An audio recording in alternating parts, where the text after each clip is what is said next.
téléjournal de Radio-Canada. Je m'appelle Justine Monpetit et ce soir nous allons vous parler des Frères musulmans. Donc les Frères musulmans est une organisation politique islamique qui a été créée en 1928 à Ismailia au nord-est de l'Égypte. Son fondateur est nommé Hassan al-Banna. Il est aussi son guide. Donc une fois élu, le guide met en place un bureau de 15 membres et eux ils sont chargés de la gestion des affaires culturelles, financières et sociales. Après avoir fondé leur bureau, ils se sont donc présentés aux élections de 2012. Ce parti s'oppose à la domination britannique en Égypte oui, c'est ça.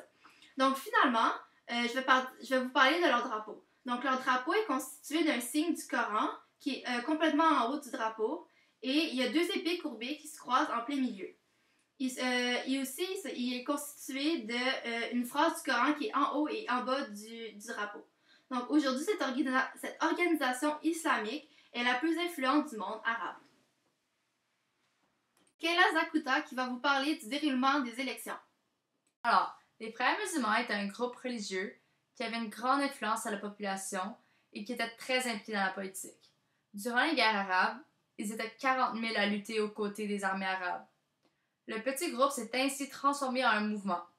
Et le 28 décembre 1948, le mouvement passe à l'action violente et assassina le chef du gouvernement, Fahmi el-Noukrachi.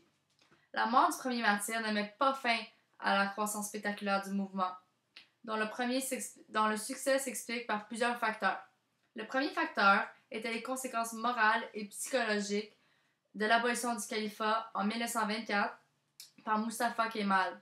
Le second facteur qui a augmenté la croissance, c'est la première force politique d'Égypte, qui était l'occupation britannique. Un sondage indique que 75% de la population était en faveur des frères et que les frères visaient entre 45 et 50% des sièges. Ensuite, le parti de la liberté et de la justice des frères musulmans a remporté 47% des sièges de députés du Parlement égyptien, selon les résultats officiels des élections législatives qui se sont déroulées le 28 novembre dernier. Et c'est ça. Merci. Corinne va vous parler des objectifs des Frères musulmans. Merci. Maintenant, moi, je vais vous expliquer c'est quoi les objectifs des Frères musulmans. Les Frères musulmans, ce qu'ils veulent faire, en gros, c'est une renaissance islamique. C'est quoi une renaissance islamique?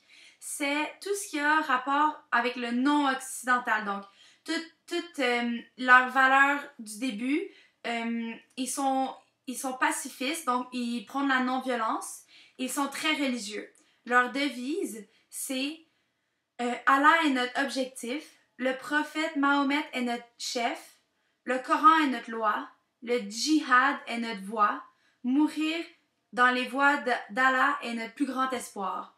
Donc, par ça, on peut savoir qu'ils sont vraiment religieux, c'est des frères. Et ce qu'ils veulent faire dans leur renaissance islamique, c'est tout un gros mouvement qui ont fait. Le mouvement s'étend sur un réseau en Afrique du Nord, au Proche-Orient et même en Europe. Aux dernières élections, leur opposant, c'était Ahmad Shafiq. Lui, il est avec l'armée, donc c'est contre leurs valeurs qui sont contre la violence. Et il est avec les Britanniques, donc il aime plus les valeurs occidentales. Bonne soirée, c'était le téléjournal.